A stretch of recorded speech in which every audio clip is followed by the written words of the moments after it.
My host from Into USF took me on a screamingly fast, sleek, clean, and almost silent electric bullet train for a 4-hour ride to one of China's new cities in the center of the country. Along the way, we passed through several new cities and many old ones, and everywhere we could see rooftops studded with vacuum tube solar hot water systems and windmills. We saw gleaming photovoltaics, and everywhere the trees.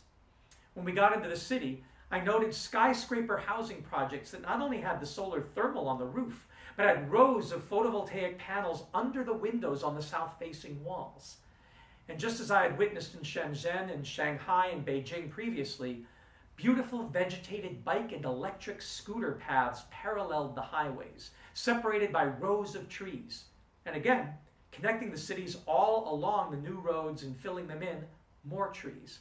My host said, "We have a lot of people, a lot of hands, a lot of minds, so we plant trees." You all hear about how we're building new coal plants every day to drive our growth and how this is driving climate change. But you can see now that we are also growing new trees every day and improving our public transportation and still expanding our use of bicycles, many now electric hybrid bikes and electric motorcycles. This is what the iPad equation can do at its best.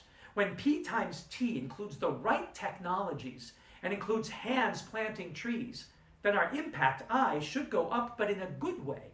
Our ecological footprint should actually increase by increasing our ecological systems. I remember reading a promising series of essays by the legendary science fiction author Arthur C. Clarke in the 1970s at the height of America's air pollution crisis. The mantra I heard at school was that the more cars there were on the road, the more problems we would face as a society, and God forbid that sleeping giant in the East, China, were to wake up and start demanding their share of the limited earth pie. What if they traded in their bicycles for motor cars? Why, then we'd be in a pickle, wouldn't we? But Clarke wrote about two other possibilities. The first were what he called GEMs, or ground effects machines, essentially hovercrafts. He pointed out that in a world without wheels on the ground, which we might now sooner get to through drone technology than hovercraft, but they are hovercraft really, there would be no need for most of our highway repair. Who hasn't lamented how often traffic is slowed by potholes and their endless repair? And then he reasoned there also wouldn't really be any need for highways. We could float over seas of grass, or better yet, over biologically complex meadow ecologies and over water features filled with life and productivity. Why use pavement at all? The other possibility that he talked about were hydrogen cars, exploring the chemistry of hydrogen and oxygen redox.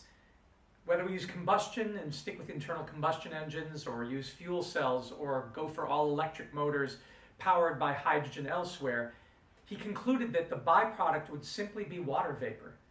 He pointed out that dirty air could go in the air filter of a car, or go into an engine, go into a power plant, and come out purified, steam cleaned if you like, and that therefore the more cars we had on the road, the cleaner the air would get. As a kid, it made the future seem bright, and I couldn't understand why we weren't all racing to this bright, big, beautiful tomorrow. Imagine, the more of us there are, the more climate solutions we would have too. Last May, just outside my hotel in Shanghai, I passed a Tesla dealership. It was similar to the one I'd spent time in when I was speaking at schools for National Geographic in Honolulu, Hawaii. They had every model of Tesla electric car, and they had the Tesla Powerwall and solar panels. And the dealership, unlike the gaudy showrooms of fossil car manufacturers, was filled with uplifting statements in flowing text over giant posters of nature's greenery and human achievements in clean energy. Imagine a car dealership that was relaxing and tranquil and beautiful, a place you went into to feel good about the future of cars and highways.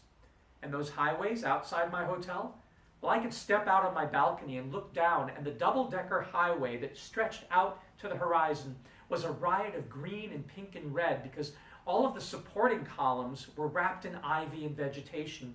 And along the highways, separating the lanes, and along the sides were beautiful flower boxes.